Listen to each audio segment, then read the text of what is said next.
Good morning, everybody. We're almost at 10 o'clock. I'm just trying to see if we've got Tom, Lucy, Bridget. Are we live? Oh, thank you. Um,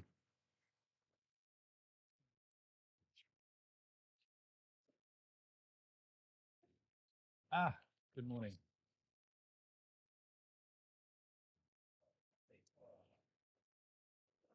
It's 10 o'clock.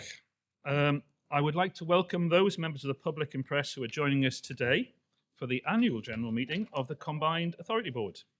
There are no fire drills scheduled for today, so if the alarm sounds, I will adjourn the meeting and we will leave the building by the nearest exit and assemble in the High Street.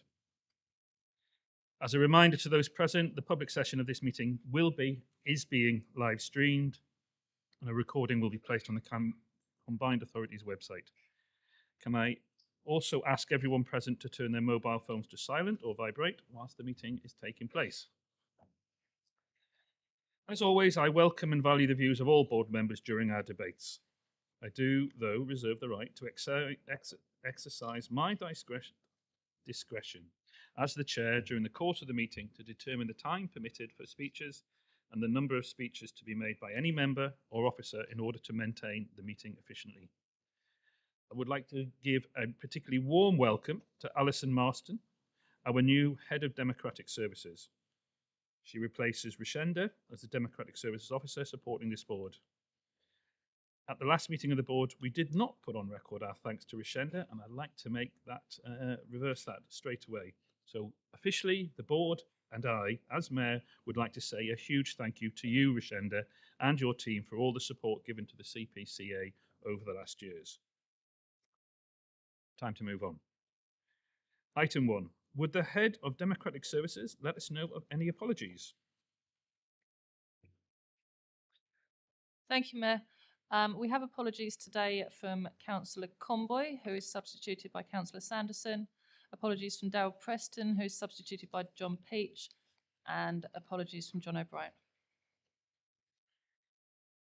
And thank you. Does any member wish to declare a disclosable pecuniary interest or non-statutory disclosable interest in any items being considered today?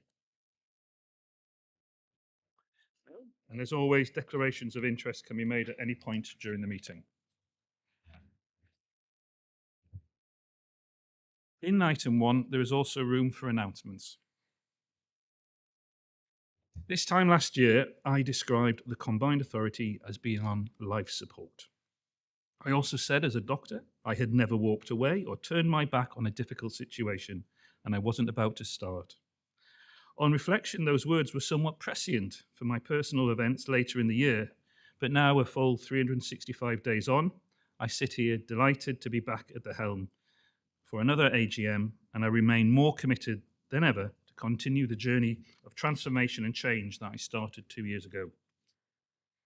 The CPCA exists to support and serve residents, learners, and businesses in our communities, and we are now on a firm footing, delivering consistently on clear priorities, which will make a huge difference in the coming months and years. Over the last 12 months, it's been incredibly challenging, as I say, both personally and as a mayor, but today I am reinvigorated and ready to deliver the vision that this board agreed in January of this year when I wasn't here. At that board meeting, we agreed we want a prosperous and sustainable Cambridge and Peterborough. Driven by our values and using a collective voice and strength, we would seek inclusive good growth for an equitable, resilient, healthier and connected region. At the heart of my vision is a creation of good quality jobs and opportunities for all. Having a good job means more than just a good income. It represents a stake in society, dignity and hope for the future. And we are investing to create thousands of good jobs, and we are also aligning our work on skills to ensure we are training people to do the jobs of the future. I am determined to deliver the better bus services we deserve, particularly in our more rural areas. We've started work on a Cambridgeshire area transport system. It might not quite be the Fen Tigers I previously talked about, but the start of a CAT network. Affordable and reliable bus services for every community is a prize we are all united around. Let's not forget the richness of our heritage, culture, arts and sports. It is an asset on which we can base a stronger leisure and tourism offer. I've said it before, I'd like to see us become a county of culture, and in the course of the times, let's be really ambitious, and the Fens becomes the first East of England UNESCO World Heritage Site. I want to take this opportunity to thank you, members of the board and the business board, for their support in developing our shared vision. And now I look forward to us coming together, putting party political differences aside and delivering for this region. I'm happy to confirm that following conversations with each board member, I'm working on the ambition that each leader will take some responsibility for delivering different aspects of our shared vision. Those formal nominations will be coming later in the meeting, but before that, I'd like to formally acknowledge each member of the board. Chris, Councillor Bowden, thank you for your attention to detail, your focus on governance, and your support regarding public health, and actually describing you as being excited about coming to this meeting. I know Sarah Conboy is not here, but I know she's had a fantastic first year and she's proved a calming voice and support. And I look forward to working with particular focus on the possibilities of devolution. Lucy, Councillor Singer, as a deputy, you've been huge support and your work on skills is second to none. Anna, Councillor Bailey, your focus on process and a shared recognition of the importance for improved rural connectivity is certainly something we can agree on. Bridget, Councillor Smith, your focus on the environment, the help with the Independent Climate Commission and working with regional partnerships, I am forever grateful for. Wayne, Councillor Fitzgerald, the work on the joint projects for Peterborough and your willingness to support the improvement journey is welcomed. He's not here today, Alex Plant, but in his absence, Andy from the Business Board, now reborn with purpose and a strategy focus, I thank you. Edna, you've taken on the lead for governance. A big thank you there. For somebody you literally ran towards the fire, it's quite ironic as your role for the Cambridgeshire and Peterborough Fire Authority. Darryl, you're not here, but John, I know you've been a worthy deputy. The support from the Police and Crime Commissioner for our organisation is great, and it builds on the idea of collaboration. And unfortunately, I know John O'Brien from the Cambridge and Peterborough Integrated Care Board is not here today, but the fact that we're taking over from Jan and the closer working within our two organisations gives me great hope, particularly with that fourth mayoral priority of how we will deliver improved public health. I do know there's a deputy to mention still, and on that, Councillor Anna Smith. Anna, you have led the combined authority during my absence, and the steadfast commitment to public service you demonstrated was very much appreciated. You are continuing to support me on a daily basis, and I appreciate your guidance, support, and enthusiasm. I am very lucky to have you as a dependable deputy. There are, of course, a few more thank yous I want to say. I want to start by thanking my wife and children. They've been with me every step of the way, and they were obviously highs and lows through my recovery, but they were my strength through it all. I couldn't have done it without my family. I want to thank them for enabling me to be back doing this, the job of the mayor, the job I love. And finally, the man who sits on my left-hand side, Gordon Mitchell, our interim CEO. This is Gordon's last combined authority board meeting, and the leadership he has given to the organisation since joining has been one of the major catalysts for the positive change that has been delivered. I think it's fair to say that Gordon joined the combined authority at a critical time and made an instant positive impact. We will continue to benefit from the work Gordon has done long after he leaves the combined authority, and I want to put on record my personal thanks to him and wish him well for the future. So now we look towards the future, and we will be welcoming Rob Bridge, our new permanent CEO. It follows and builds on a series of permanent senior appointments we made early in the year.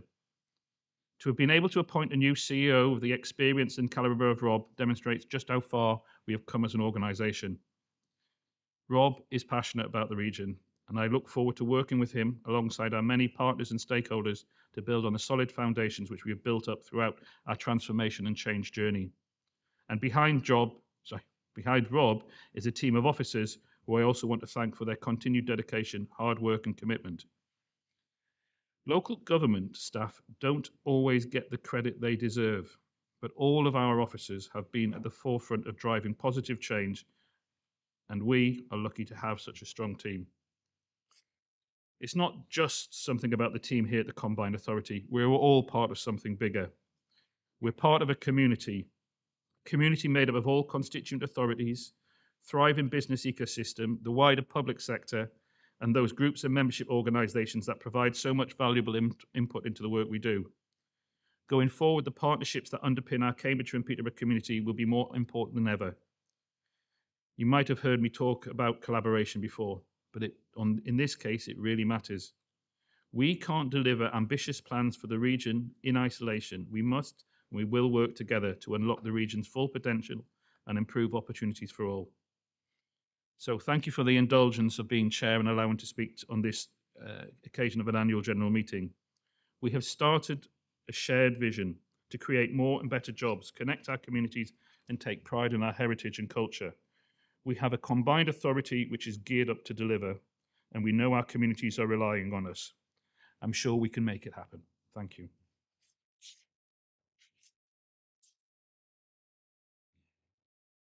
So as I say, I thank you for allowing me as chair to say those words, and I'd like to move on to item 2, which is the appointment of a deputy mayor.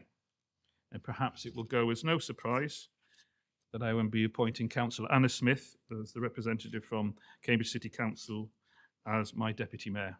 Thank you, Anna. I assume you want to accept. Thank you.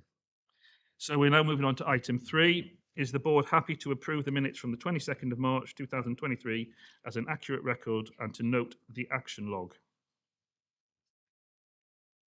Thank you. Moving on to item 4, which is petitions, but on this occasion we have received no petitions for this meeting. But in item 5 we have public questions. Now, it's good. We've received 10 questions in advance of this meeting. Now, 9 of those are particular to one issue and particularly one area of the county. So I will be inviting those who have come all this way. And the first question is from Katrina Duffy, and it's a local resident. But actually, my apologies, this one's to be read out by yourself from Democratic Services. Thank you, Mayor. This question is from Katrina Duffy, local resident. Why have you not put in place a sustainable bus service for the people of Huntington, Chatteris, Ramsey and Warboys? People cannot get where they need to be with service that only runs every 3 hours. How and when are you going to rectify this issue? So we have a prepared answer which will be sent directly to Katrina Duffy, and it will be made available on the website. But I will be covering it as in a summary response to the 9 questions on this issue, which I think, as I've highlighted before, rural connectivity and buses.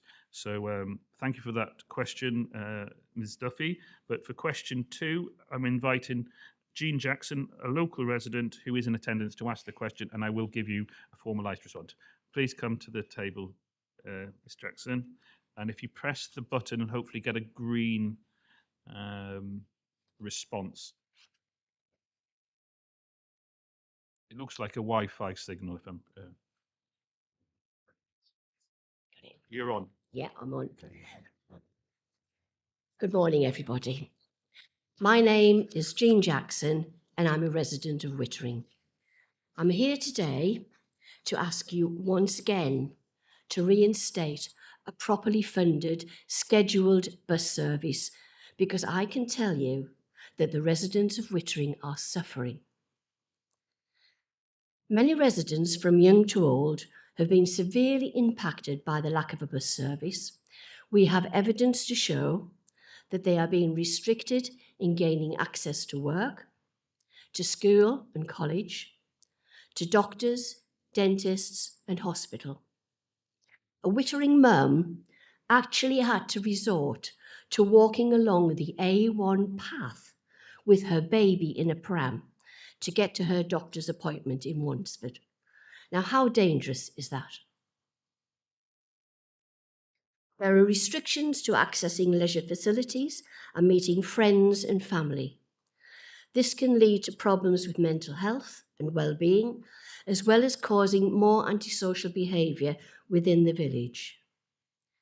Teenagers are stuck in the village with no opportunity to socialise with friends outside of Wittering unless their parents are able to provide a taxi service.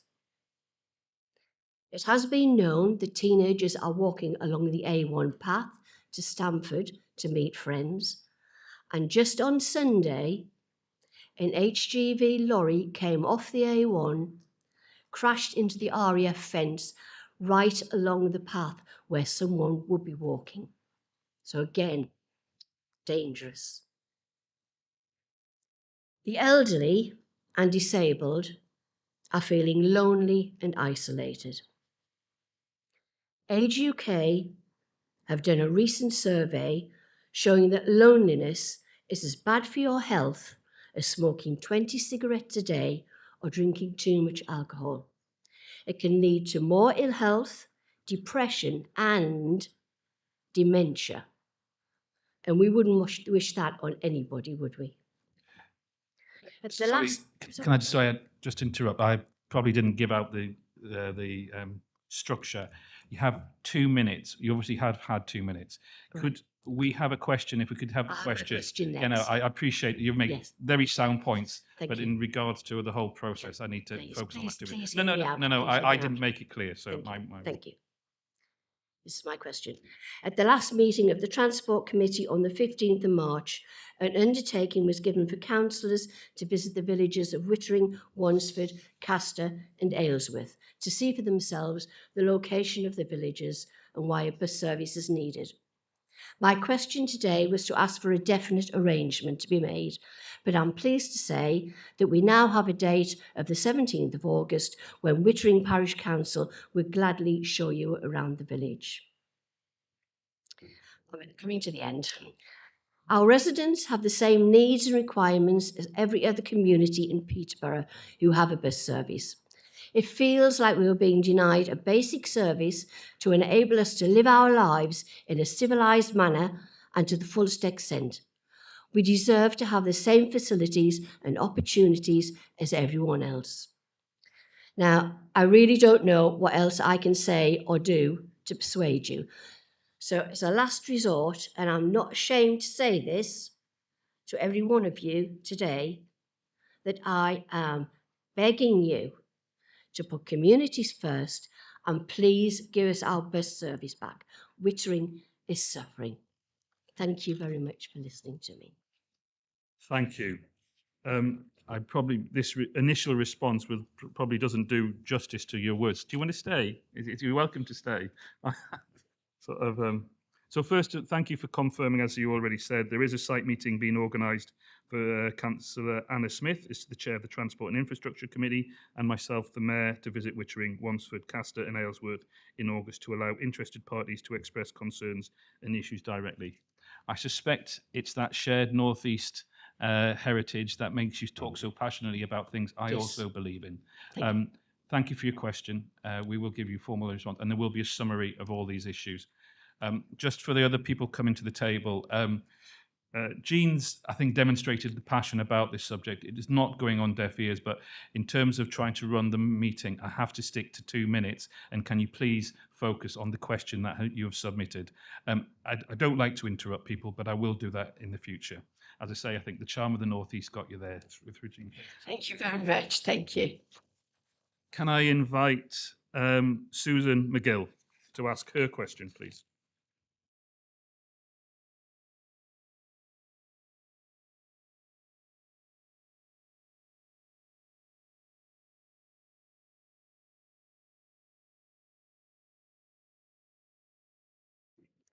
Hello. Good morning, everybody, and thank you very much. I'll be as quick as I can. Dear Board, I have asked most of this question at a meeting previously, but I need to make all aware that since losing our bus service just before COVID in Castor and Aylesworth, the elderly, disabled, vulnerable, non-car owners and teenagers all have a lack of independence, feeling socially isolated and forgotten about. Since the world woke up from COVID, it is apparent that a daily bus service is missed and needed as a lifeline for many reasons. Call Connect is proving unsuitable for most villagers with extremely limited access to local hospitals, shops and teenagers with no access to Peterborough College, limited access to Stamford College, no form of leisure or work outside of the village for all without a car, a £25 cost or more for return to Peterborough or Stamford by taxi. The local care home can only employ car drivers from outside of the village. How do villagers with no transport or spare money manage? In my opinion, this could lead to risk-taking and mental health needs. Castor, Aylesworth, Wittering and Wansford are the only 4 villages surrounding Peterborough with no regular daily bus service or not in walking distance to a stop. The National Bus Strategy is explicit about seeking to ensure that the needs of rural transport users are given equal consideration for those in urban environments. RAF Wittering, whose service people put their lives on the line for all of us in the UK. What message is that giving to them and their families? What about the covenant between PCC and the RAF? You want to build roads, but let's get the public daily bus services sorted. Then perhaps with encouragement, those roads in the future may not be so hectic. I have here a letter from RAF Wittering, from the wing commander, and the family support workers stating the need for a service. My question is, how can the CPCA support us in reinstating our much needed regular rural bus service for the forgotten villages, along with those heroic service people and their families who should never be forgotten? Thank you. Thank you, Susan. So I appreciate you and all the speakers bringing this issue to my attention. So we do understand how challenging and isolating it can be for residents in Castor, Aylesworth, Wittering and Wansford without regular, reliable public transport. And it is a well-functioning public transport system is indeed a lifeline for many in our community, particularly for those who, as you have identified, they don't own a car, and they could include the elderly, disabled, or indeed young residents. Your mention of the National Bus Strategy is very apt. It explicitly states that rural transport users' needs should be considered as equally important as those in urban areas.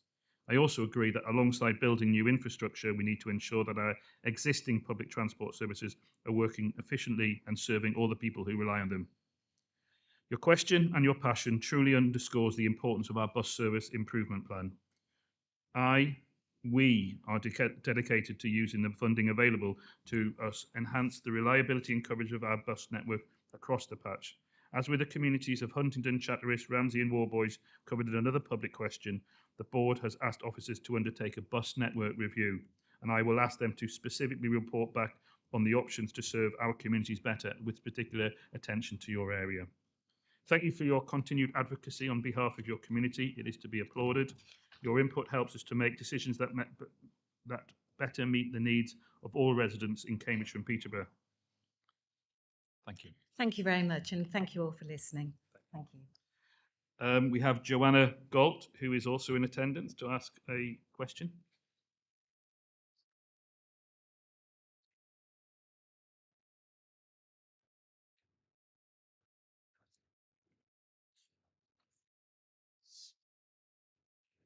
Good morning, everyone. So my name's Joanna, and my question this morning is, how does the lack of a regular bus service satisfy the Armed Forces Covenant, provide engagement for teenagers, the elderly and disabled to avoid antisocial behaviour, loneliness and mental health problems? So within Wittering, they... Sorry, can I give you the answer? Yeah, of course you can. Fine. I mean, that, you have 2 minutes to ask a question, but Yeah. that was a question submitted. So it is an important question, and we absolutely recognise the value of a regular and reliable bus service in supporting all members of our community, including, as you identified, armed forces personnel, young people, the elderly, and individuals with disabilities. The Armed Forces Covenant aims to ensure that those who serve or have served in the armed forces and their families are treated with fairness and respect in their communities. Regular and accessible transport is a key part of that commitment. Without it, we risk isolating those individuals and not giving them the support they deserve. Similarly, reliable transport can significantly contribute to preventing antisocial behaviour among teenagers by providing them with easy access to educational and leisure facilities. For our elderly and disabled citizens, a well-functioning bus network helps reduce loneliness and can positively impact mental health by enabling them to engage more freely with their community and access vital services. Your question underscores again the importance of our bus service improvement plan. We are dedicated to using the funding available, as I've said, to link the communities of Huntingdon, Chatteris, Ramsey and Warboys and your villages. The board has asked officers to undertake the bus network review, and as I've said before, they will be reporting back with specific options to serve our communities better. And we will always continue to work closely with our partners and push for further funding to address the gaps in our public transport system. We are entirely committed to developing a better public transport network that truly serves the needs of all residents in Cambridgeshire and Peterborough. Thank you. You can actually ask a second question. So within the covenant, it does say, and which you've also stated, that families need to be treated fairly and not disadvantaged. With not having a bus service, would you say that we're actually are living up to the covenant right now? I think we can always improve in how we serve all of our community, particularly those who have served in the armed forces, and I would take that as a challenge to us as an organisation. Thank you. Thank you.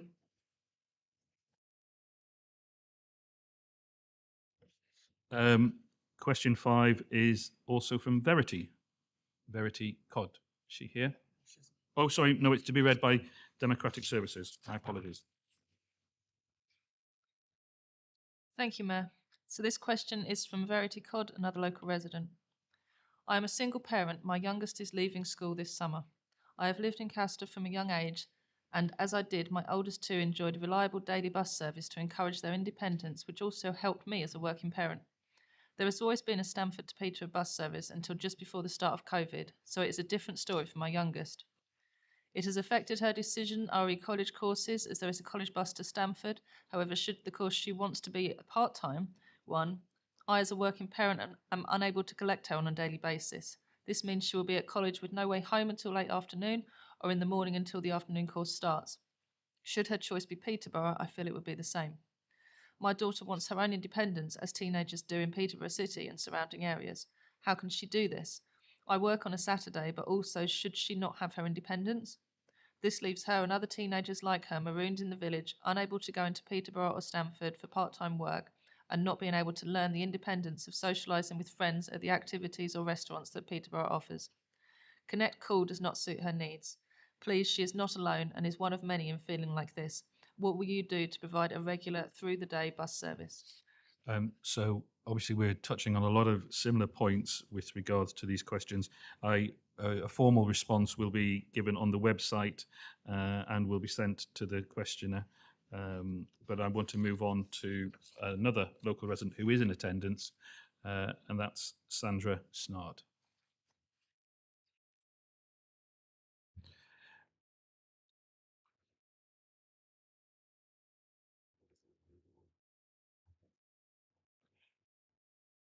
Welcome to the chair, Sandra. As I say, if you could keep to the question as submitted.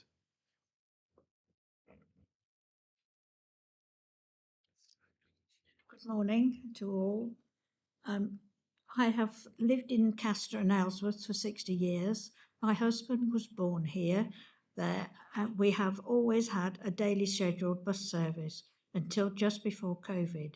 I'm speaking for myself, my husband, and my family, and other similar situations. We feel totally isolated. Connect Call does not always meet our needs. Here is just one example from one journey. It took 20 minutes for me to book in the journey. I was booked for 10:05. It arrived at 10:30. These are very often changed by quite a lot on the day. At first, I couldn't book a return. Two young men were told that there was a return bus at 4 o'clock. I had to spend hours in town with nothing to do when my time was needed elsewhere. There are many more issues I could mention from my experience and those of my friends and neighbours. This is just one. We have no shop. My husband has medical appointments. We have to rely on expensive taxis for these costing £25. I used to visit my sister a lot on the bus and I can't do that now. My daughter moved back to the village intending to use the bus to work as she works in town.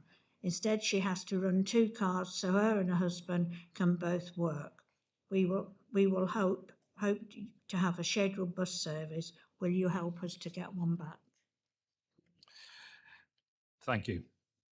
So I appreciate you sharing your personal experiences and quite clearly the challenges you're facing due to the current state of the bus service in Castor and Aylesworth. And it's obviously clear that the changes in services have had a significant impact on you, your family, and the wider community. You're bringing our attention to this, as well as previous visits to meetings, means that we are aware of these challenges and are absolutely dedicated to addressing them. Through our bus service improvement plan, we do strive to improve the frequency, reliability, and accessibility of our bus services, especially for your rural communities. We're not only focusing on improving the current services, but also actively exploring alternative. And for instance, considering the potential for a more scheduled bus services throughout the day that could alleviate some of the problems you've described. We agree that a dependable public transport system is more than just a convenience, but something which people depend on. It provides access to those essential services you have highlighted. It supports the local economy and helps maintain social connections. We're committed to providing a service that meets the needs of our communities and helps to enhance your quality of life. Your input and that of others who've already spoken in the community is crucial in this progress. I assure you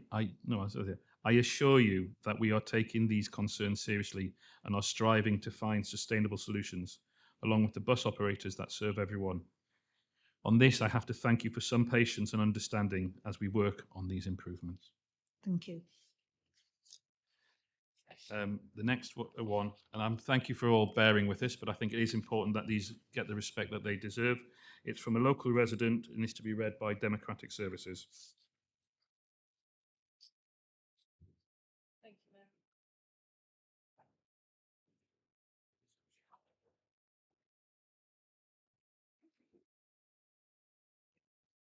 Thank you, Mayor.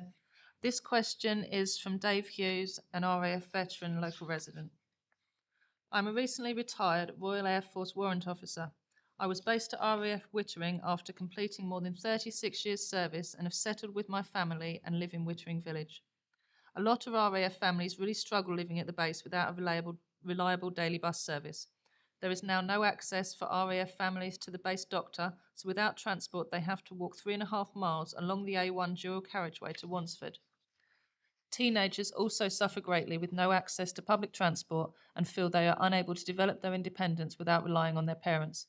These teenagers walk 7 miles along the A1 to Stamford, which again is extremely dangerous, to meet with their friends from school. All families suffer through isolation and not able to get into Peterborough or Stamford for full work or part-time work, education, hospital, access to dentists, etc., or leisure if they're unable to drive. This is more of an issue when personnel are deployed, leaving the non-driving family member at home without a means of transport.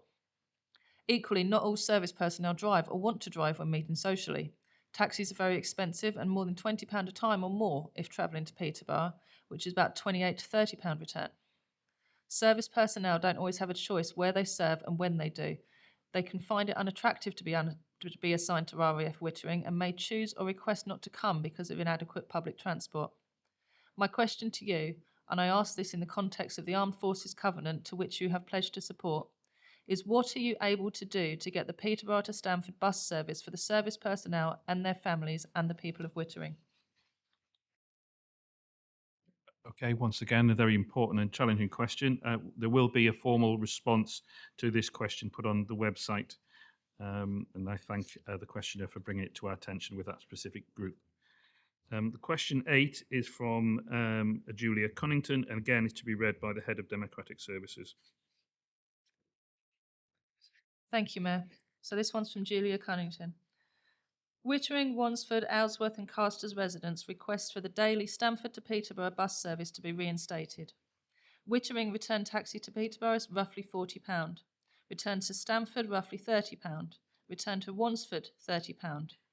Wittering residents are walking 3.5 miles to Wansford and 7 miles into Stamford along the A1 dual carriageway. Only RAF serving personnel can register with the RAF doctor on camp. Their families have to go to local GP surgeries.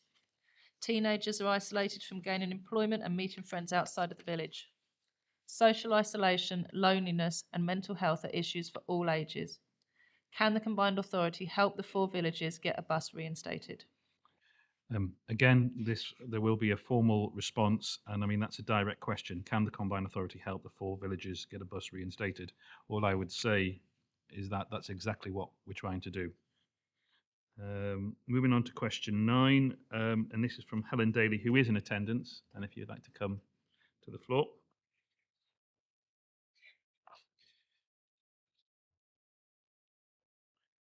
Welcome. Okay, thank you very much for hearing me. This is a very quick summary of our villages and what's happening. We've done extensive research, including surveys and collected personal stories. We've also looked at secondary sources. We've got written responses from larger employers in each villages. So we've got written responses from Wittering, Wandsworth Primary Care Hub, and Castor Care Lodge, which is a lodge for older people. We have a combined population of 5,000 people, so that's not small, plus any populations en route in Peterborough and Stamford that a bus service may go to. The villages sit close to A roads, so these are not in the middle of nowhere. There were mitigating COVID factors and significant design failures in a bus trial that apparently happened that most of us didn't know was going on. Core Connect is unsuitable for time-critical journeys, e.g. if you want to go to work, if you are attending a vocational courses, if you want to go to an appointment, or people with other responsibilities. The buses are often of poor quality. There's no space for folded buggies, walking aids, let alone space for adults with in adult wheelchairs. On a commercial scale, the model is inflexible and difficult for a range of disabled and non-disabled people for all the reasons we've stated above. We ask 2 things. Will you review minimum standards for buses winning routes and ensure those are funded in a manner that companies can deliver, including the funding of those entitled to free bus passes, devoting opportunity costs to funding streams beyond buildings, for example, for low-carbon buses, for buses with wheelchair spaces, for space for folding buggies, walking aids, buses with seat belts, air conditioning, minimum seating size on all routes and services across the combined authority. That's just bringing buses into the second quarter of the 21st century, really. And my second question is, we urgently need a scheduled bus service. We have been offered a creative proposal from one bus company. Will the combined local authority help us ensure a good bus service, including financial support to ensure the route is successful? Thank you. Once again, to yourself and all who have raised these issues about people in your community who've been experiencing the difficulty and the lack of a reliable bus services. Your detailed examples, and I absolutely acknowledge the fact that you've wanted about inclusion for those who are often feeling excluded from society. It just shows how there is a real life impact when there is inadequate public transport on people's everyday lives. So possibly for the last time, but not when I've got out of this meeting, I want to assure you that we do recognise the urgent need for a better bus service in your specific area. Our ultimate goal is to ensure that everyone in our community has access to safe, reliable and efficient public transport. Now, in regard to the minimum standards for buses, which I think is important to highlight, we do agree that the quality of buses matters as much as the frequency and coverage of the service. We are again in the process of reviewing minimum standards for buses to ensure they cater to the needs of all passengers and the operators who run them. Your mention of aspects like the wheelchair space, space for folded buggies, walking aids, seat belts, heating and air conditioning, and minimum seating size is to be commended, and they are all important factors to have a truly inclusive service for all. We aim to create an environment where operators can deliver these services sustainably, and that includes exploring the funding options with government. In regards to establishing a scheduled bus service, we once again, I and we at the Combined Authority appreciate your community's proactive approach in proposing a solution with the bus company and bringing it to our attention and being so public in your pointing out where you need the support. We are keen to explore this further, and I will personally ensure that this proposal receives proper attention. As the combined authority, we are undertaking a bus network review to examine how we best provide services which are not provided by the commercial operators. So once again, I want to reiterate our commitment to improving the situation. The well-being of our communities, whether rural or urban, is our top priority. Please know that your voices have been heard and will continue to be heard, and we will continue to work tirelessly to rectify the issues at hand. Thank you. Thank you. That's the 9 questions covering that specific issue. I did have a summary statement, but in truth, I think we've covered most of the areas already. I would, turning to the public gallery, thank you for coming so early, and thank you for all the questions. As we discussed, if you want to leave, we're just going to do one more public question, and then after that, will have time to leave. The final public question is from Roxanne DeBow, and that's CamCycle.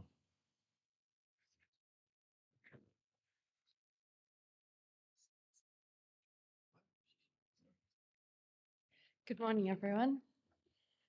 Thanks for having us again. As mentioned, I'm from CamCycle. We work for more, better and safer cycling for all ages and abilities in the Cambridgeshire wider region. Our question today is about the LTCP, the Local Transport and Connectivity Plan. Page 21 of this plan says that the combined authority will deliver a clear package of policies, investments and interventions aimed at ensuring that the government's commitments within gear change are achieved. This includes a target that by 2030, at least half of all journeys in our towns and cities are walked, wheeled or cycled. CamCycle strongly welcomes this strategic goal and the recent appointment of an active travel lead. We're here and ready to support this work and are keen to see the Active Travel Scrutiny Group and the Active Travel Advocate added to your team. However, our region urgently needs to move from a place where we deliver small improvements through piecemeal funding to one where the Dutch quality walking and cycling facilities promised on page 23 of your report are combined with an environment where active travel is the natural choice for more trips. Figures from the pandemic mentioned on page 22 show that when the conditions are right, which generally means less motor vehicle traffic, people will choose to walk, wheel and cycle more. In addition, reducing motor vehicle traffic in line with the 15% goal, your goal, by 2030 is essential to meeting agreed climate targets. Does this board acknowledge that often the fastest and most efficient way to deliver more active travel is to deliver a reduction in motor traffic? Given that the modelling shows that carbon budgets will not be achievable without more motor traffic reduction measures, such as access and capacity constraints or a road user charge, how will the board publicly support the Greater Cambridge Partnerships City Access Programme, including plans for a sustainable travel zone for Cambridge? The chart on page 14 of the February 2023 quantified carbon assessment says that 55% of the combined authority's transport portfolio is made up of highway schemes, and yet these haven't been included or quantified. Why not? And isn't it time funding was planned in line with the new sustainable priorities of this authority, focusing on much needed public transport and buses and active travel? Thank you. Thank you. The combined authority is fully committed to active travel. Active travel is a key foundation for us in achieving the vision, aims and objectives of the Local Transport and Connectivity Plan. The support of CamCycle in helping us deliver our goals is welcomed, and I know that our new active travel lead will be continuing to meet with you and other interest groups to further develop the programme of works and ensure a level of scrutiny is provided to our transport schemes and initiatives. Over the course of the forthcoming weeks, we will be seeking to establish the Active Travel Scrutiny Group with the involvement of key partners. This group will subsequently ensure the appointment of an active travel advocate. With the anticipated visit by Active Travel England, we will be looking to continue our work with partners to generate genuine, viable and attractive options to allow for greater use of active travel modes including the examination of a variety of funding options. As demonstrated by the LTCP, the Combined Authority remain firmly committed to the net 15% reduction in car travel as outlined in our Independent Commission on Climate recommendations, and following the independent assessment undertaken by WSP to accompany the plan. To meet this target, it is essential that active travel and sustainable transport offer an alternative to the private car within the urban, peri-urban and rural areas. The LTCP provides that framework within which the Greater Cambridgeshire Partnership and our local highways and planning authorities will be required to operate. The Combined Authority therefore await the outcome of the GCP's public consultations and any decisions made by them or Cambridgeshire County Council. In the meantime, the Combined Authority officers will continue to work with these partners to ensure that the best possible solution is delivered for the people of Greater Cambridge, and indeed Greater Cambridgeshire, including improvements to the active travel network. In line with other strategic transport authorities, the Combined Authority will be developing its delivery and implementation plan for the LTCP. This will be aligned to the final government guidance and will allow for the Combined Authority to reassess its work programme through its emerging strategic assessment framework. This will ensure that the schemes included within the final delivery and implementation plan will meet the aims and objectives of the Combined Authority and those captured and outlined in the plan. Thank you. Is that okay? You do. I've got Take another deep several. breath. I have to pick one. Yeah, okay. Thank you for your response, and I hear a lot of good things around the approach to active travel projects. But the fact is, this authority is still investing in building road capacity, which is directly at odds to your own stated claims. In addition to that, while I know you need to await the outcome of GCP decision making, the GCP needs to be hearing strongly from this authority to support those councillors and those leaders who need to make some really big decisions in the coming weeks. And particularly the public needs to hear more about this authority's commitment to, in particular, bus franchising. So I'd like to just put that back to you and challenge you more. I believe you on specific active travel schemes, but what we need to achieve for active travel and for climate change needs to be looked at in these bigger schemes. So what's this authority going to do in the next few weeks about these issues? Well, a danger of obviously speaking off the cuff, but I will very happily reiterate the point that bus reform is front and foremost in terms of what I believe the Combined Authority can deliver, and working with our officers through a process, be it through enhanced partnership or franchising, I hope to deliver that a public transport system that will not only just work for people in the Greater Cambridgeshire, Cambridge area, but for the whole of the county of Cambridgeshire and Peterborough. And I'm mindful of the observations you make, and I will be challenging my own officers on that specific point as well. Thank you.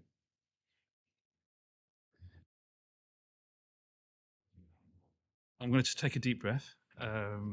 So that is the end of the public questions. So we have an opportunity now for those who would like to make an escape. You can. Just, do you want to take a drink? A drink of water. So I'll just switch off my.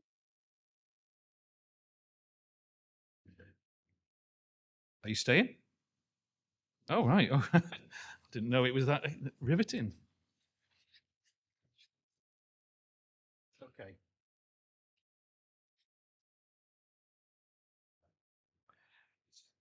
So the next item on the agenda is summed up as membership of the Combined Authority, and there are recommendations A, B, C, and D in the documentation.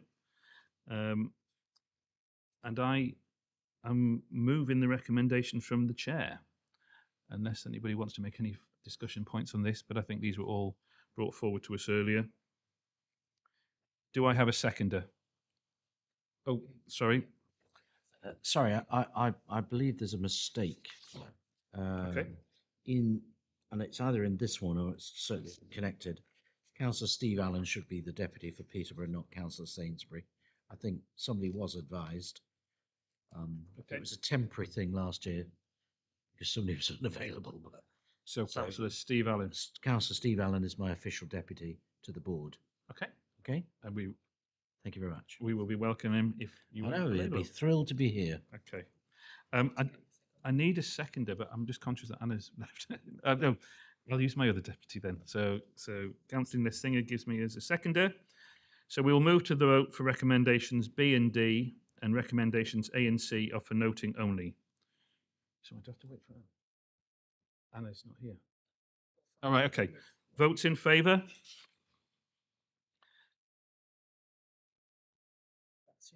Unanimous. Okay. So that's been carried unanimously. Thank you. Well, yeah. Noted she wasn't there for the vote. So the next thing is item 7, which is appointments to thematic committees. And I need to have these in front of me.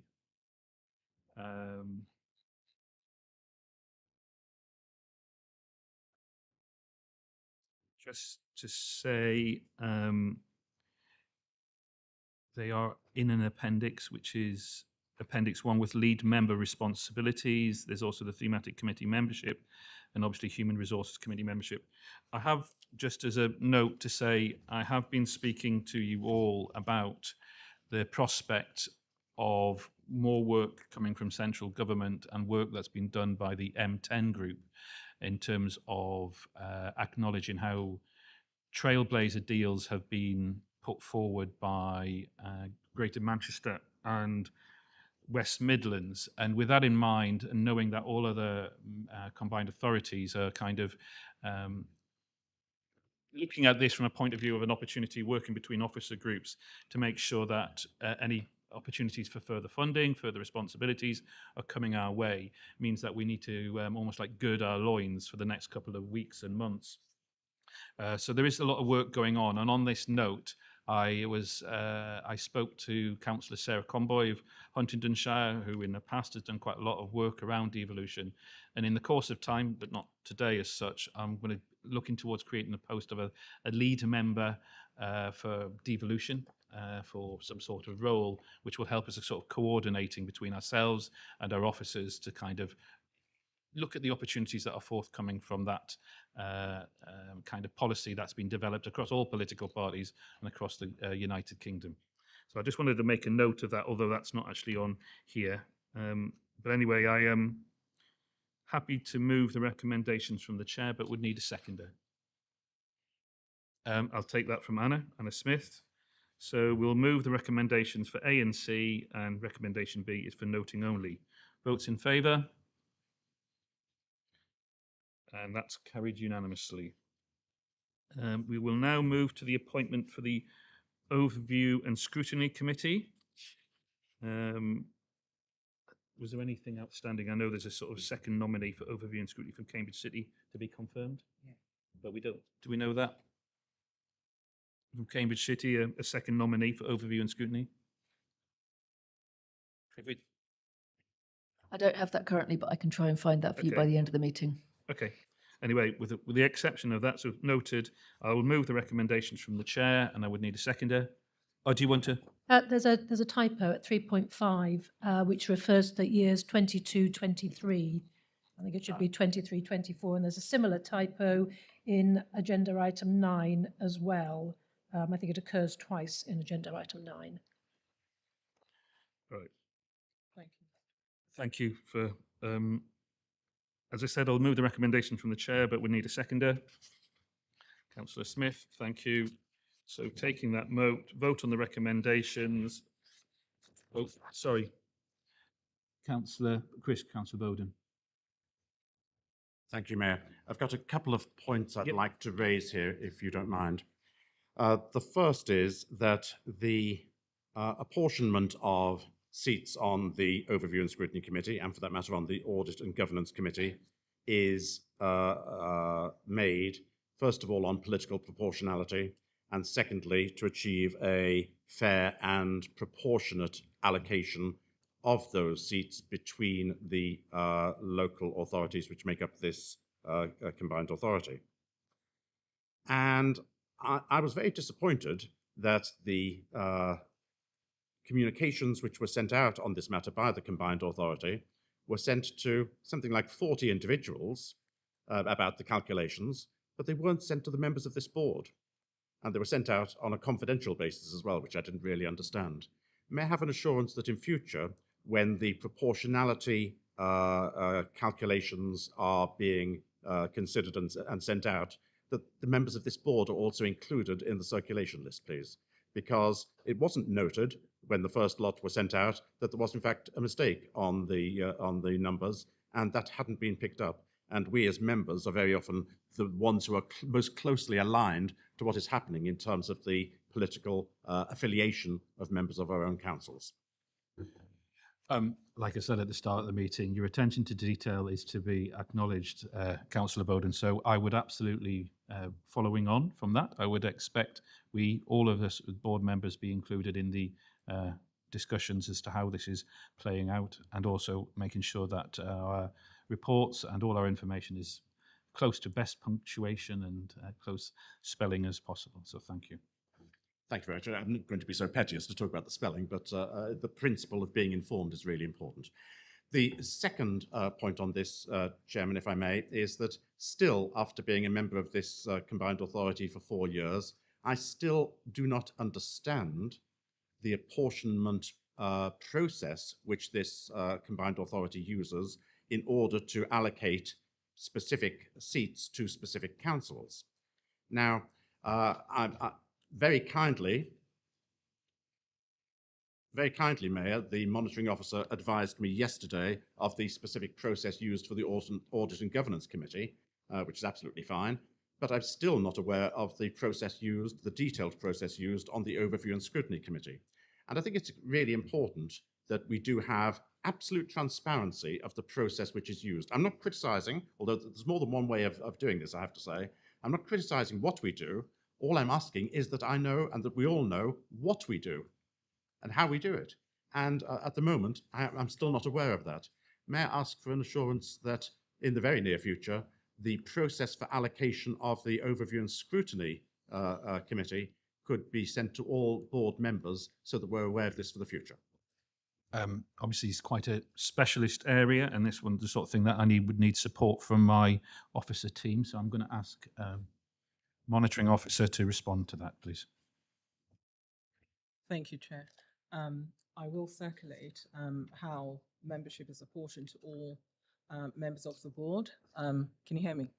How the calculations are done, but I can say that it's the same calculations used for the audit and governance, but I'll set that out in an email to you. I have double checked that with my democratic services officers today, but I will circulate.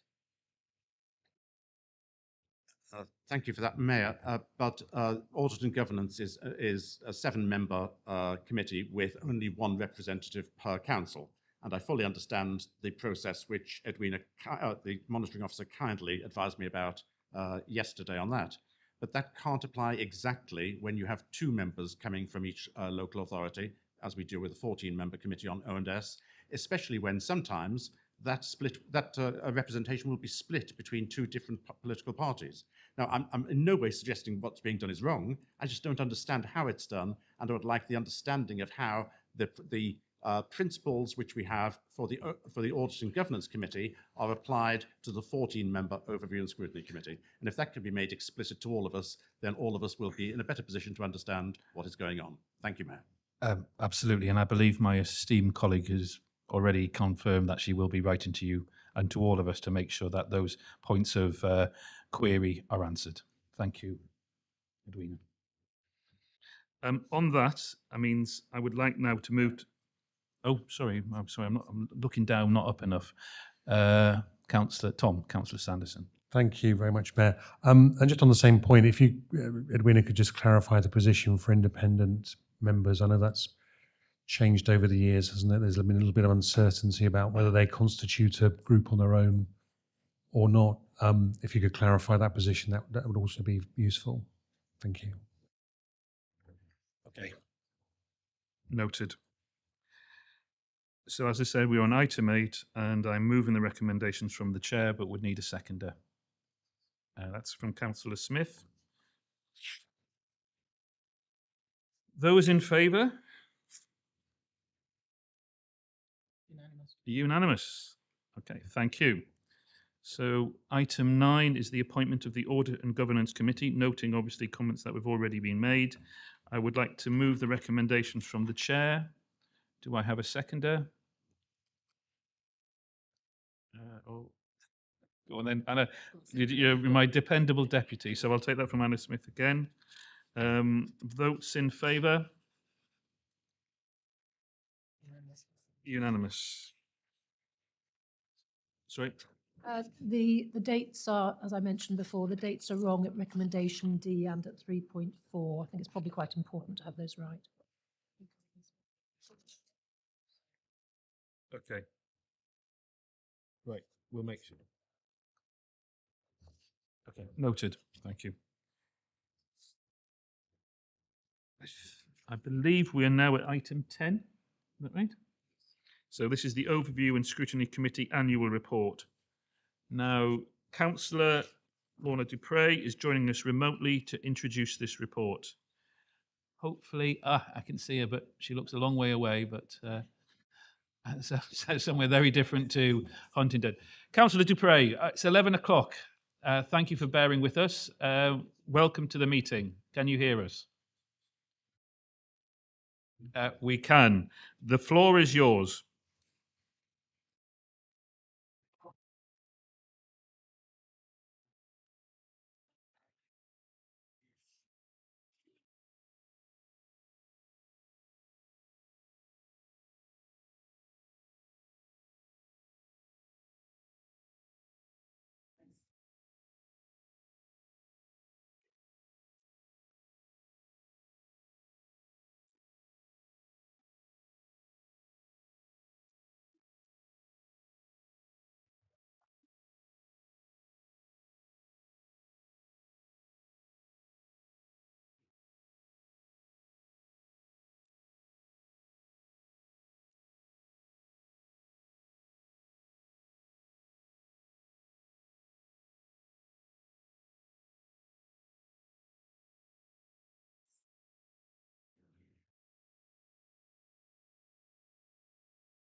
Of course.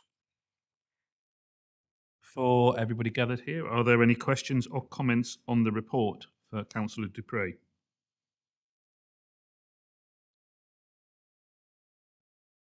Job well done, Councillor Dupre. No questions and no debate. So we've been asked. Thank you. Okay. We've been asked to note the report, which we have done, and as no vote is required, I will now move on to item 11. John Pye, the Chair of the Audit and Governance Committee, has joined us today to introduce this report. Good morning, John. Good morning, Mayor and Board. I didn't have to wait as long as I thought I might. I always like to remind ourselves at the start of each and then end of the year, the role of the Audit Committee is about the how things are done, not what is done. And that's helpful, I think, in the way that the committee operates without any need for contention on the what.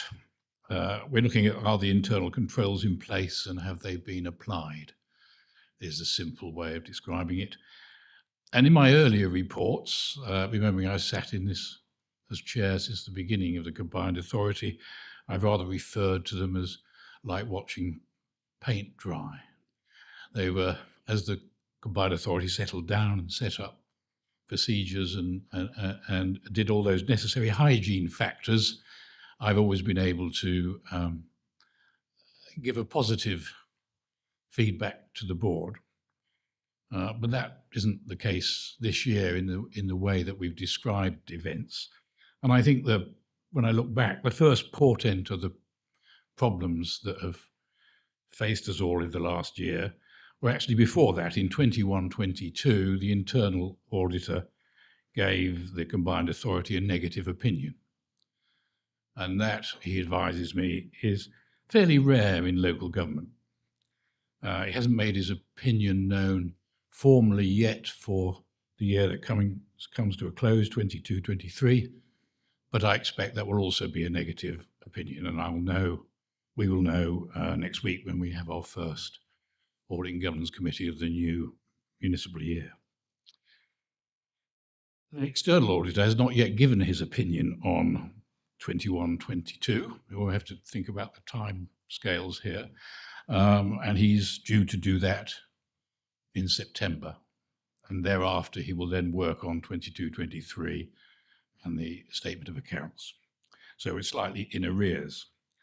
But we all know that the external auditor's intervention in June last year dominated what everybody has been doing and thinking about since then. He exceptionally raised a value for money risk because of what he considered to be, and he wasn't working alone, he took a lot of advice on this, serious weaknesses in the combined authorities governance arrangements. And in January, I hate this is the Department of Levelling Up, Housing and Communities, which I'll refer to as Whitehall or Alphabet Soup, if I may, from now on. They issued a best value notice that formally summarised the department's concerns regarding the authority. And I think that was very helpful because regulators are always Delphic and they don't like to put things on paper, but to have a statement from the department of what it thinks it needs to be fixed alongside the letters from the external auditor. I think that's helpful both to the audit committee and the board and the authority as a whole, because trying to work out what the exam question is isn't always easy with people who have to gauge their words very carefully, as regulators and departments in Whitehall have to. I'm pleased to report that in March, our last meeting of the municipal year, the audit committee could see the first positive signs that all the work being undertaken is starting to bear fruit. And the external auditor attends the audit committee and has been understandably particularly Delphic throughout the year. He won't ask for, he won't mark us as we go along. He needs to take a view in the round. But he acknowledged the scale of the work that's been undertaken. And he noted 3 particular points which are in the report, but I thought were worth mentioning. He said that changing the culture and monitoring staff feedback would take time and needed to be sustained. He said it was too soon for him to have a view on how the Independent Improvement Board is operating, because at that stage it hadn't yet met. And that the ongoing whistleblowing and conduct cases needed to be concluded as soon as reasonably possible. So that was the first time chairing the committee in March that I could sense that as a group, as members of the committee, we could see something that gave us some confidence about everything that's gone on, brought together rather than trying to pursue the detail of all the various improvement plans, which are the Independent Improvement Board is business too, but it's not about that. We concluded it was how do we measure progress that the authority is making against the concerns of these two external stakeholders, the auditor and Whitehall. So that was a good end to the year, in my personal opinion. And looking ahead, the audit committee primary focus will inevitably be to measure the progress in satisfying those concerns as we go through the next year. We'll also be looking to improve our own effectiveness in the light of the lessons learnt. And I note that I think it's later in your next meeting, the first report from the Independent Improvement Board made some recommendations regarding improving the stability and effectiveness of both the Audit and Governance Committee and the the Overview and Scrutiny Committee. It is a challenge, not only because of the things like the quorum. This is the first in my too many years involved in audit committees time, and it's always been a challenge here of the audit committee is outside the organisation. Whereas in other audit committees, I've been a non-exec on the board or members of the committee were involved in some way in the operation of the organisation, which give them more texture. And how we resolve that, I think the Independent Improvement Board has given us a good opportunity to have a debate as we go through this year to see how we can make that better. That was all I wanted to say, and I'll do my best to. Well, I don't know whether it'll be a failure if there's any questions, considering what you said to Lorna. No, I'm sure there are going to be some questions. So thank you. First of all, I'll give my personal thanks to you, John, but also to the whole committee and the team for the essential work that we need to do with regard to transparency and as all part of that improvement plan. So questions or comments on this report? First one from Chris, Councillor Bowden. Thank you, Mayor. Just to answer Mr. Pye's last point, I think the failure was that we had no questions on overview and scrutiny. I think questions to do with audit are always to be welcomed, and I don't regard us having questions as being in any way a negative thing at all. We have had a tumultuous last 2 years. To have 2 years where our system of internal control is said not to be adequate, it is really quite unprecedented. And certainly on any organisation that I've been involved in, it's been a very painful process. Audit tends mostly to look backwards, but there is the opportunity, as Mr. Pye showed at the end of his speech, to look forwards as well. And I think that we have some opportunities ahead of us which really need to be taken up. And I'm not talking about things which are happening internally from us, those of us who've been involved for some time, especially over the last 2 years. What I'm looking at here is the fact that we are going to have a senior officer team, a permanent senior officer team in place, which is new, and where new pairs of eyes can be brought to the working of this authority. And I think that gives us a massive opportunity, both to address the systems of internal control problems that we've had, and also governance issues. And I would like to ask Mr. Pye if he'd agree with me that the critical but friendly analysis of our new permanent senior officers to these two major problems will contribute very substantially, potentially, to their solution. It's a question to you, Mr. Pye. As I said, yes, of course it will. I mean, I think that how many chief finance officers have I come across in the first five years of this? 6 or 7. Stability as well as quality helps. And I think all of us, both at the board level and in the organisation, and in the audit committee to recognise the nature of the problem in a way we hadn't recognised it before. So yes, I'm meeting the new chief executive next week, and I look forward to the senior team working as a team. I think I've always not sensed the smack of leadership in a way in the organisation, joined up leadership that I've seen elsewhere.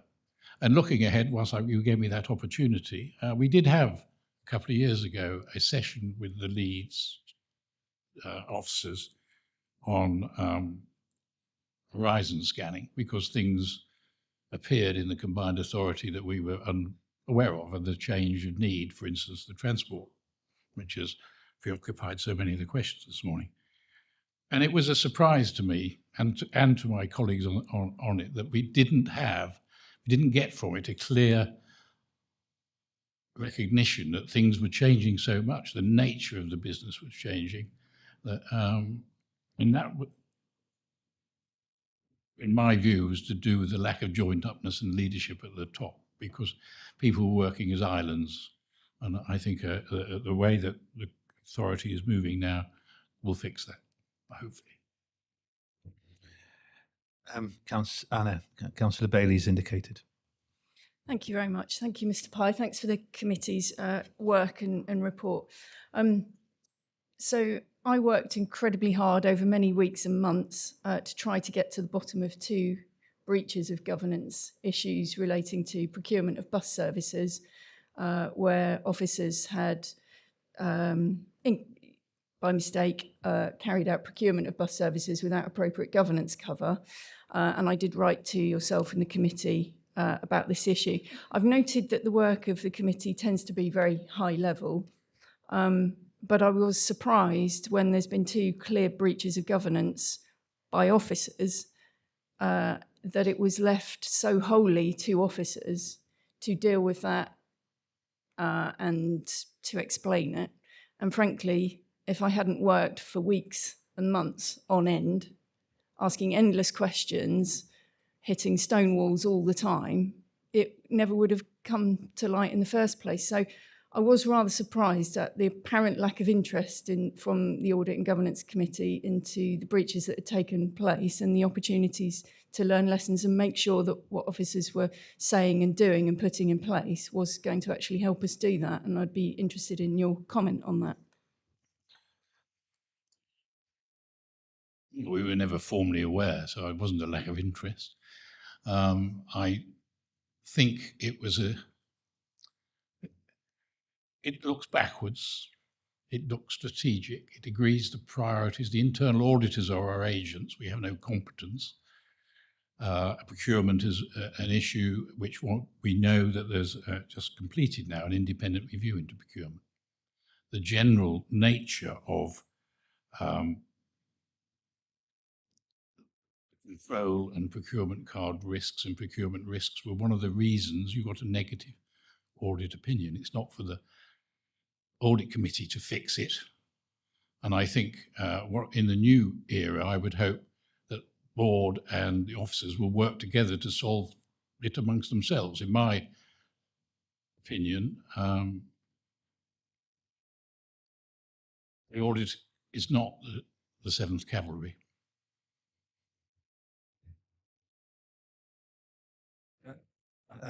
If that's okay, do you want to ask another question? Sorry? To myself? Okay, well, I might be able to answer it. Yeah, absolutely. Well, you might want to ask officers, but I mean, forgive me if I'm wrong, but I just find it quite astonishing that when there are breaches of governance, the Audit and Governance Committee is not formally notified. Why is that? Well, my initial response is that we obviously need to look into that particular question. I know something it's been investigated, and I'd ask for a response from officers away from this meeting and to come back to you in regard to that. If I may, how things get on to the agenda is the things that we look at are based on a discussion between the audit committee the auditors what they see are the priorities, and with officers to decide what the internal audit program is. And the audit program looks where the risks are, and procurement was one area of that. Specific cases, the audit committee is not an operational committee. If matters of conduct or matters which would be critical of any individual, unless they're referred to as in a formal way as conduct matters, how staff's transgressions are dealt with and not something we have visibility of. Sorry, I'm just going to come back on that. So I guess I have one question then. I mean, I know you've obviously got your process, and I know as the mayor, I have met you on occasions. I'm just wondering if there's something there that the mayor could help and strengthen with a direct. I mean, I don't know if that's part of being involved in your assessment of what to discuss. I think what has surprised me in this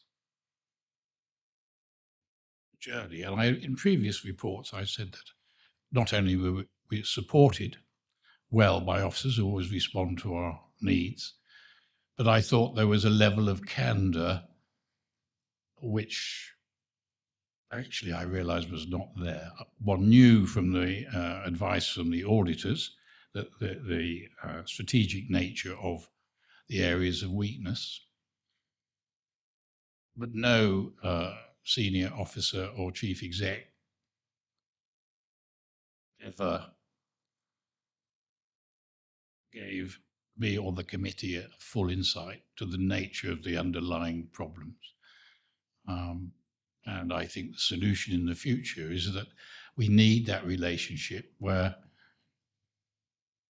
the audit committee is advised, formally or informally, when there are matters of this scope, but it is not for the audit committee to be involved or make any judgments on people who have broken the rules, other than it is the conduct panel for members, but it isn't for officers. There are different procedures which are not of our remit.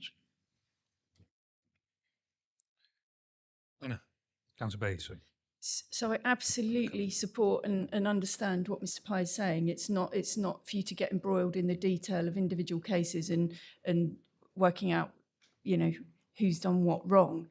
But it is absolutely an opportunity to improve governance and make sure that that is happening. And if Audit and Governance Committee don't discuss that, where is that going to be discussed in the organisation? There's been a failure of process. And we have to know and have confidence as a board that that isn't going to happen again. And no one's given me that confidence other than what I've heard from officers. I want to hear from the combined authority whether it is confident that whatever is being done and put in place is going to work and be upheld in the future. And if audit and governance isn't going to do that, I don't know where it's going to happen. May I come back on that? That's not what I said. Absolutely, then I'm going to come to Councillor Smith. And I think that position that you've taken, how will the combined authority know tell you what's going on? You are the combined authority. I think that is the issue of being a collective board and having management responsibility for this in directors' ways is part of the challenges which are faced. And we heard at the beginning, and when it happens in other combined authorities, we heard the mayor mentioning this morning the need to put, as far as possible, partisan political things to one side where that can be done. That's not easy. I'm not a politician and I see it from the outside and I know it's not easy. But to say that it used language that implies that a board member is not part of the combined authority, I'm afraid I don't find that as credible. Thank you. Okay, Councillor Smith. Thank you very much. So firstly, thank you very much, Mr. Pye, for a really very clear and articulate explanation of how audit works. I really appreciate that. Thank you. I just want to respond to something Councillor Bowden said, because obviously my memory stretches back rather farther than Councillor Bowden's, and he talks about a tumultuous 2 years. Well, some of us have had a fairly tumultuous 5 years plus on the combined authority, and the issues predate you being here as mayor. I mean, I'm sure Councillor Bowden remembers a very strongly worded letter from the Minister of Local Government on the 13th of July 2020, directed to the then Mayor James Palmer, voicing the strongest concerns about the organisation's inability to do the partnership working, which is absolutely critical to any combined authority. You know, the clue is in the name. So, you know, tumult definitely predates the current political administration in this organisation. And then just coming on to Councillor Anna Bailey's questions about, you know, seems to want audit and corporate governance to be sorting out the problems. Surely that's why we have an independent improvement board, you know, in place at the moment. Surely it's, you know, it's their job to work with us as the combined authority, you know, to put in place those improvements. But my question to Mr. Pye is, I mean, obviously, the chair of the Independent Improvement Board became unwell, which was very sad. Do you think we need to be kind of turbocharging that piece of work in order to get us to the place where, you know, you will be able to give us a positive response in the very near future? But just go on the procurement example, which was created one of these points. An independent piece of work is about to come to the Audit and Governance Committee. We have looked at the policies. I was drawing a distinction between individual cases and whether the controls are appropriate, and then secondly, whether they're being applied. I think I'd rather go with the external auditor here, that it's a bit early to say how the Independent Improvement Board will operate. I met one of the members, and we had an hour, I think, conversation. And I just seen the acting chair's report, which I thought was comprehensive and encouraging. And I would suggest we want to see a bit more opportunity for the board to do its work. I've always seen, and I think members in the committees, audit committee see it, is that the improvement board necessarily has to do its work as part of the business, and the reports we get from them, which we can discuss in the audit committee, allow a transparency which is appropriate at that stage to digest it. I think we need to. There'll be some difficulty in trying the recommendations which relate to the audit committee and the overview and scrutiny committee about stability and competence will be a challenge, not just for the committee. I don't think it's for the committee so much to decide how they're made up, but maybe there might be a different approach required, certainly on audit. And one of the things I'll ask colleagues to think about is, shall we have a look at how audit committees are done elsewhere? Does it need to be this balanced political representation, or does it to be a different set of skills? That's not an answer for me to decide, but it was blessed upon us. This is an opportunity prompted by the Improvement Board and with advice from them. So if that's what I can see on the area that I know, and reading the report, it looked comprehensive and credible, then hopefully in the other areas it will be equally telling. Councillor Fitzgerald, away. Thank you, Mayor. Thank you, John. Good to see you again. Likewise, congratulations on all the work you do. A challenging year. I'm actually not going to point the finger and blame people and look at recriminations, because I've said so before, so I'm saying again, I'm only interested in the future. I don't care what's happened in the past. We'll sit here all day looking at each other, pointing fingers, pointless. I just want to be assured that we've got a grip on it now, John, from an audit and governance perspective, and that we're moving forwards positively. And it's good to note that the external auditors, I'll use the word green shoots of improvement, and for me, the improvement journey actually is not happening quick enough. That again is not something that it's just the process. Changing the chair has probably not helped either in terms of the delay, and I know we're due to meet again soon because I sit on that panel. So all I'm saying is, from Peterborough's perspective, I want to be very positive about the work of the Combined Authority, having been in from the start. And I want to see the Combined Authority go from strength to strength. And I'm talking about the organisation. I'm not talking about people. Because in principle, what we set up all those years ago was done for the right reasons. Those reasons remain the same today. We've just got to be seen to be delivering on what government expect from us. And I'm happy to support that. Thank you, Mayor. Well, thank you for the contributions, and obviously thank you, John, for sort of taking those questions. If I was to sort of review, obviously, the discussion and obviously your report, as I said, I wanted to thank you for your own personal work and the committee. I think it is important, as you highlighted, about those positive signs as of March, and it certainly, speaking as somebody who a year ago was talking about the organisation being in life support, and it didn't take my medical acumen to realise how serious things were. But it was also an element of not wanting to walk away. And I don't think board members did walk away. I think we have engaged with that improvement plan and the work with the improvement board. And again, I thank all members who've specifically gone the extra mile, Councillor Fitzgerald, for instance. I, as I mentioned earlier on, had that rather unfortunate thing that I walked away from the organisation, and I had the opportunity to kind of look back on what had been there and what was coming forward. But I can absolutely say that walking back into this organisation in March, the culture, it almost felt it was a new organisation. As I said before, the man on my left here, as the sort of interim CEO, has to take an awful lot of kind of acknowledgement of all the hard work along with all the new appointments. It is a strange thing. It did feel like a year ago the tsunami hit. And although it damn near killed me, I'm still still here standing. And I'm, from a political point of view, happy to be the leader of the board. But as an organisation, I'm very positive about the example that's been set by our current interim and obviously what Rob offers going forward.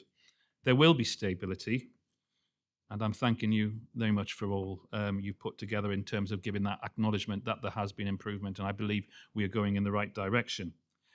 So having had that, I think people could talk a run around and giving people an opportunity to highlight some concerns. I do believe in the work. I offer myself up as a point of contact again for the future. It's something I think I would like to work closely with you as well, if that was possible. And it was a report for noting, and I would suggest we've noted it, and it's now time to move on. Thank you, John. Thank you, Mayor. I think you're coming to our next meeting. So. Looking forward to it already.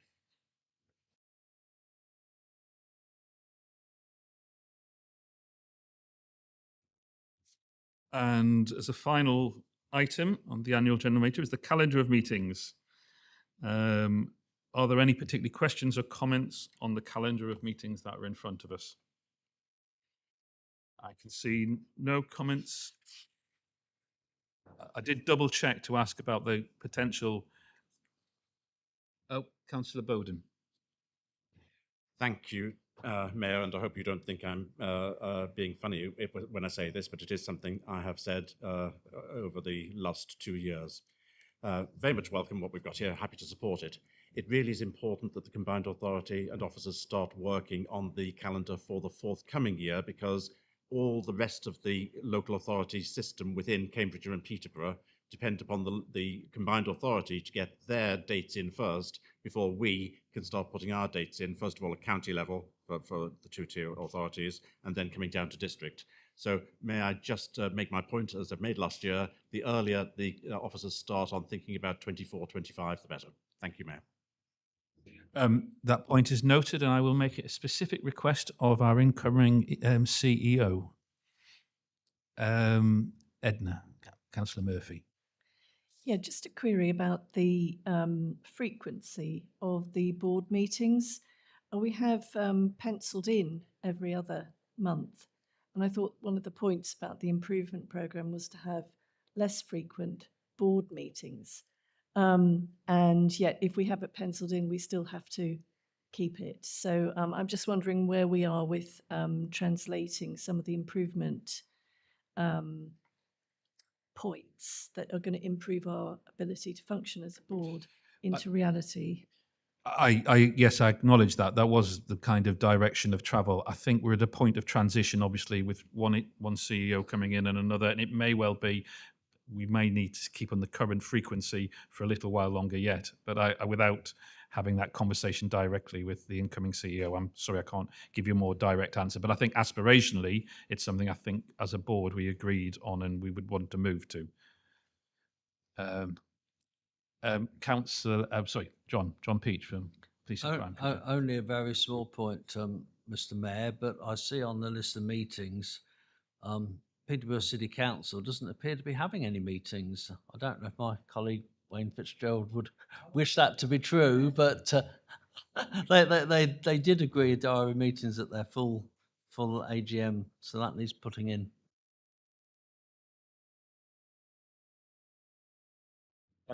Okay, point noted. Anna, Councillor Bailey, do you want to? Only to say that in September we'd got a sort of back-to-back situation with the Improvement Board meeting on the 19th of September and then the CPCA board on the 20th. So it's like back-to-back, and I just wondered, is there no opportunity to have it on the same day, or anyway, it's just a query. We'll take it away and look at it. Unfortunately, both the board meeting and obviously the improvement board are important meetings and busy people involved with both, but we'll certainly look at that to try and bring that together. Any more pointers in regard to dates of future meetings, or is that taken as no? Councillor Bailey? Just one last point.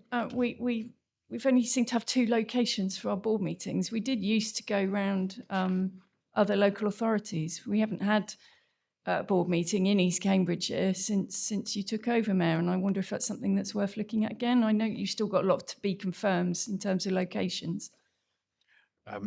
Well, I was in East Cambridgeshire only yesterday, Councillor Bailey. You know how much I like going there. So I certainly would challenge the officers, as it's something that we have done before, to share out the opportunity for people to engage in local democracy in all areas of the county. So we'll take that away as a challenge point and see what we can come up with. Councillor Smith. So, first of all, to say I absolutely support the idea of us moving around the region. I think it's really important. Can we, however, make a note of choosing venues that are appropriately accessible by public transport? Because I know, for example, some of my councillors in the past have really struggled to get to certain committees because it's impossible to get there unless you drive. So if we could try to ensure that where we go is accessible for people without having to get in a car, that's much more open to all the councillors who don't all own cars. It is a point that has been noted before and will be taken into consideration going forward in all the discussions and finalisations of where we meet. Thank you. We have to vote in favour. Oh, sorry, no, we don't have to vote in favour. We have to take a vote. But we have to take a vote on the calendar of meetings. Those in favour? It looks unanimous. And with that, we have the close of the annual general meeting, and we will be taking a break before the next board meeting. Thank you for those who attended. And, well, you can stay for another meeting if you want, but that would be going above and beyond, I think. Thank you. 10 minutes is what I'm putting it down to, so that would to reconvene at 10 to 12.